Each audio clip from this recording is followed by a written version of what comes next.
SJ Cartier Limited Combos, and today I'm going to do a part two, but kind of try and explain a bit more about Ramadan and what it means to me and what it means to the whole of us observing Ramadan now.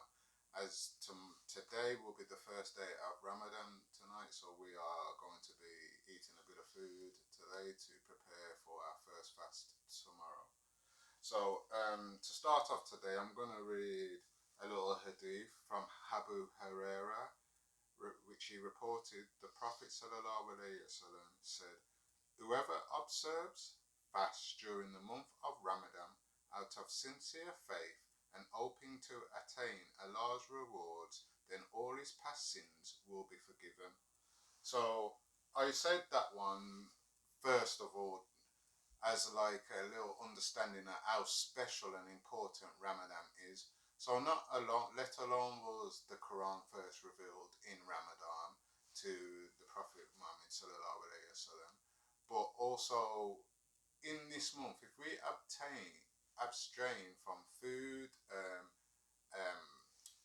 having foul language, obscenities, and all the things we're supposed to abstain from that I'm going to reflect on further through the video. So if we can abstain from all these things that are we believe is needed to us on a normal day, then all our previous sins from the previous year are forgiven. So if you think of every day, most of us commit a sin, whether that's swearing, whether that's bad minding someone, whether that's um, throwing litter, whether it's, I don't know, shouting, raising their voice.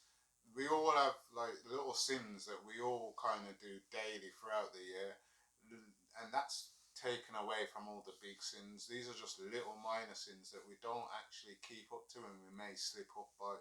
So we may all talk about someone when we're watching a TV program, or talk about someone we personally know. That's a bit of back chatting that we don't do in Ramadan. So when you're thinking about all those little sins having the ability to be forgiven, you start to realize that there's a reason why you are trying to do your utmost best throughout Ramadan.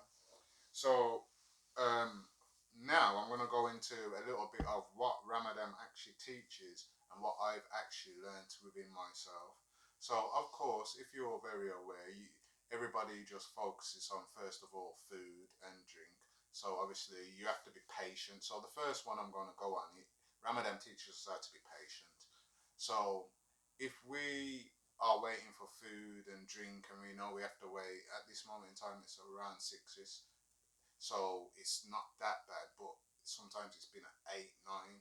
So when you think you've got to wait a certain period of time throughout the day and carry on with your normal duties, it makes you become very patient, because you have to become patient because the time is not up yet for you to actually eat food or drink water. So it teaches us how to be patient there. It also teaches us how to be patient with people, because we also have to recognize in situations our response if something annoys us is I am fasting. So if something happens out of Ramadan, we may react in a certain way because our personalities or our lifestyles have been carrying on like that if our iman's not clean. So I'm referring to myself. The way I would approach and react to certain things after Ramadan or before Ramadan is a bit more quick thinking and more reactive to it than I would in Ramadan. And that is due to learning how to be patient in Ramadan, because we realize we can't be aggressive, we can't be loudmouth, we have to keep a solemn, peaceful personality about us and aura around us. So it teaches us how to be patient for food and with people, as well as with a variety of other things that we may actually like to do throughout the day. So for example, I smoke cigarettes, and it's because I smoke cigarettes I have to be patient to go and smoke a cigarette after my fast. These are things that obviously give you time and you have to be patient for. I obviously smoke other things, weed, but you have to be patient because these are things that you can't do throughout of it. um, restraint. So I will say you have to be very restrained, and I'm talking personally again. As I say, we all have our own bad sins, and it's not for us to judge whose sins are worse because there's only one actual creator, and that one creator is the only person that has any um, opinion on our good deeds and can be merciful on our bad deeds. So it's not on us to judge for starters, but with restraint, I say for me personally, it's taught me how to lower my gaze. So during Ramadan, and when you're walking around in when so previously I fasted when I was living in Birmingham, and I was walking around, and during my fast, and especially times when it's around summertime as well, you will actually see a lot of females with their skin out, their body out, everything out. So it teaches you in Ramadan how to actually lower your gaze and not to observe or oogle at these women, which I say has actually stood stead to how I am now personally for my partner, which has given me the restraint to be able to know I am not a single man, so I don't actually have to look. And I actually put that down to times in Ramadan whereby I'm fasting, so seeing any kind of skin is not what I want to do while I am fasting. And due to that, anything when you can't hide yourself away, you have to put yourself back into your normal kind of day of life, and you learn how to lower your gaze because there's so much around you. So actually, even as I walk now, I'm very aware of my surroundings, but my gaze is always down. I may be looking to the ground to just make sure I know where I'm stepping, but it's something that I believe has been installed into me during Ramadan of walking around and having to lower my gaze and overly lower my gaze, whether that be someone staring at you because of an issue or they believe there's an issue where it could turn into an argument just because of a look.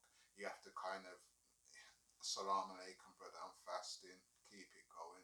If it's a female that is a bit more, whether she's beautiful, not showing skin, or not beautiful or beautiful showing skin, it's irrelevant. Whatever you see at this moment in time while you are fasting is haram and to be stayed away from. So it gives you a bit more restraint within that. Well, it's given me a bit more restraint. It also helps you to feel a lot healthy because as you are fasting, you start eating healthier things. So you kind of try and restrain away from the chocolates and the sweets because you know what you actually need. So you know the meals and the protein and the carbohydrates and all the veg, and you know all the certain ingredients for a healthy meal. You focus more on during Ramadan than we would throughout the whole rest of the year, because throughout the whole rest of the year it's just junk food, or we'll have a meal, but even the meal that is cooked out of Ramadan is not the same when it's cooked in Ramadan if it's an healthy meal anyway. We think more about putting more salad and eating more veg. We think about the portion size of what we are eating to maintain us through the day and throughout the night. So it helps us to feel a lot more healthy. And I've been a person that actually has been to gym during Ramadan. So when you actually can realize to yourself that not only can you fast and not eat and drink and restrain from doing a lot of things, you also can actually do a slight workout and continue with the normal routine. Obviously, you can't exert yourself because you have to remember you are fasting. But some days you may feel stronger and some days you may feel weaker. But it is also an ability that you are able to start training. I actually found it quite a blessing to train while I was fasting because I felt like anything I was doing was naturally my body, muscle, my strength, than me being filled up from the protein I stocked up on from the night before or the morning, from the little protein shake or whatever energy that I was using to feel like I'm pushing these weights. I was actually just using my natural body and muscle. So it makes you feel a lot more healthier doing that. And this is something I was going to go on to what I would like to do for my Ramadan 2025 as well, but I'll show you after. But um, I also would like to get back to training this Ramadan, so I will give a more focus on why I will do that later. So yeah, it makes you think more healthy about what you're eating and what you're doing. It makes you focus more on what goes into your body and what comes out of your body. It also makes you very grateful for food and all everything else that is wonderful that Allah has blessed us all with. So when I say grateful for food, when we are now able to eat food, we are that first bite of whatever it is, whether it's a date, whether it's water, whether it's a fruit, whether it's I don't know, whatever. We all break our fast with a variety of different things. So I don't even know what I break my fast with until I come down sometimes. So yeah, obviously it's sunnah to break your food with dates because that's what the Prophet sallallahu alaihi wasallam broke his fast with. But it makes you more grateful when you actually get whatever piece of food it is, and whether it's a big meal, which is unlikely during Ramadan because we start to become more um, observant of the food we are eating and more less wasteful. So we try to cook exactly what we need and not overly cook more, because if we cook more and make a bigger meal, that opens our stomach, which makes it harder for us the next day. So we actually eat small, precise meals at right times with the right benefits to help us get through the next day. So when whatever food comes to us, we are very grateful. We are also more aware to the beauties of Allah. So as we now actually read more Quran, as we now listen to more talks, we now actually start to become more aware of all the beauties again that Allah has blessed us with. Whether that just be the actual fact of being able to breathe, whether that be the fact that this is His most merciful month for us, whether that be down to the fact of we actually have food and we're able to eat food, whether that down to being in a warm place to be able to sleep and wake up, whether that just being with the family and actually having breaking fast together as a family, whereas out of throughout the rest of the year we may not break fast together, we may not eat dinners together. So it's actually bringing a bit more grateful to that. It also makes us go out more and see more beauties, whether that be the nature. And once we're reading the Quran, we start becoming more aware of all these beautiful natural things, whether that be the breeze, the plants, the birds, because we'll always hear birds at prayer time now around Ramadan. It seems like the birds just sense it as well. So we start becoming more closer to nature, and we start becoming more grateful for everything that we have, and grateful for the things that we can't have. So yeah, those are like a few things that Ramadan has teach me, and hopefully it will continue to teach me and make me progress in myself as a Muslim. So as Ramadan 2025 is here now, and I will be holding my first fast, I've set some targets for myself. Some of these targets are recurring targets every year. Some of them are just now new targets. Um, First target, which is the target for every Muslim in this month, is of course read more Quran. So I plan to read more Quran. I always say every Ramadan I want to get through the whole entire Quran. This Ramadan I'm not actually going to say that. I'm just going to say I'm reading more Quran, and I will see where we end up with that. The focus is as well, whatever I read during Ramadan, I continue to read after Ramadan, and I find a time in my life every week to read Quran. So I am looking to continue this throughout the year, and inshallah, when I look back at my videos next year, I will actually look back and say, you know what, I read a lot more Quran than I did the previous year. I will also learn now, not learn, I will continue and try to continue keeping my voice on a lowered tone and try not to raise my voice, whether that be in anger, whether that be in excitement, whether that be in whatever nature it is, just keep my voice in more of a lower tone. So I will attempt to do that a lot more, and obviously continue to do this throughout the year. I will try to dish well. These are, when I say try, some of these we just know we're going to do, and as Muslims we do anyway. So I've put try additional salah. So my plan is actually to obviously pray more at home, preferably whether on my own or preferably with my wife. Then that is what we're going to do. Pray more salah, and then an actual goal for mine after Ramadan is to actually at least pick up more salah on my own, in my own time, whether that be throughout the day asrs, whether that be early morning fajrs, whether that be evening night maghribs, whatever it is, I have to pick up at least one salah that I maintain, keep doing. So I know at the moment I mostly pray in the masjids, and it's mostly on Jummahs. Well, it is entirely Jummahs. So as I've only prayed a few times recently in the last year, I feel like I need to do a lot more. So this year I actually will be planning to at least get more salahs in throughout Ramadan, as I always do, but at least continue this a bit more than longer than a month after Ramadan. Yeah. Um, and as I mentioned earlier, I plan to actually get back into my health and fitness. So, funnily enough, last year I started gym for some unknown reason, like with a week or 2 weeks before Ramadan. I'm not sure why, but that's what I've done.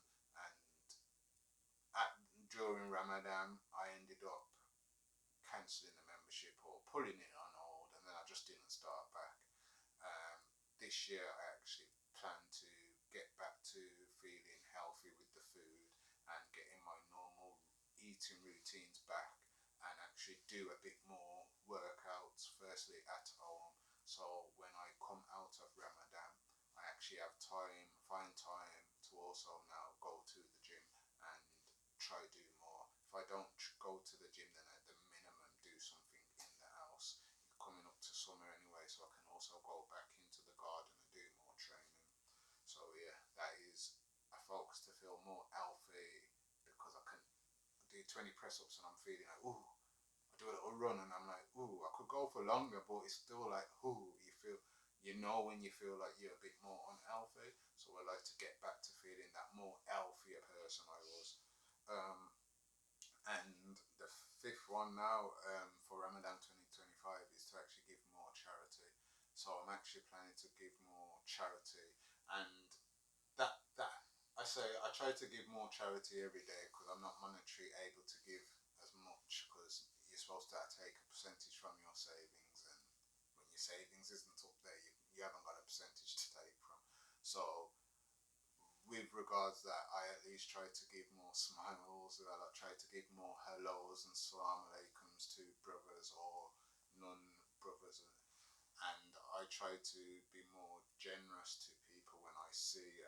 It's just my nature to be more generous anyway. My mum raised me well. The Deen is in my heart, and I am a good person. So just helping people along, giving people the leeway, it's just naturally in me. But I'm going to try also give more monetary charity in whatever way I can, because I found it hard to do that previously, but we're going to try and do a bit more of that this year. So that is for Ramadan 2025. I will hopefully see what I can come out with at the end of this Ramadan 2025. And just to end, I'm going to give you a few little things that have Ramadan has actually helped me with and changed my life with after Ramadan and even till now. So I say Ramadan, as I say, has controlled my temperament and my um, lusts, let's say.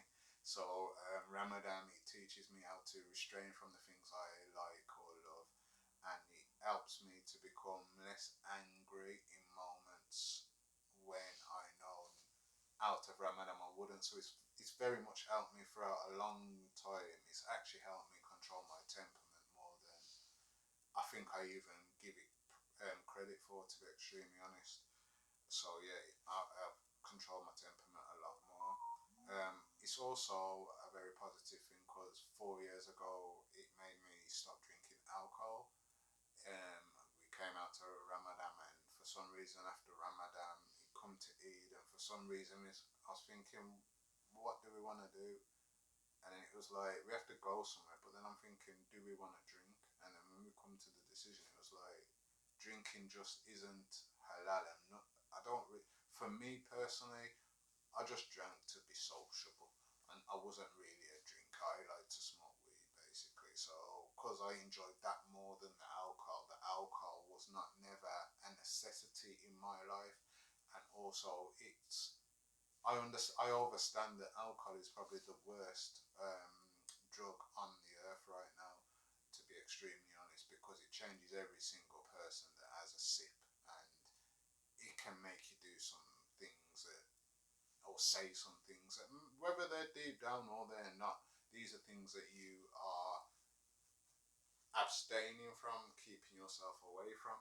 So alcohol, it lowers your inhibitions. So yeah, decided to stay away from that because it's not me. Like, I don't like to feel like I can't control myself. I don't like to feel out of the blue. That's never been my repertoire of anything. So alcohol just had to be cut out.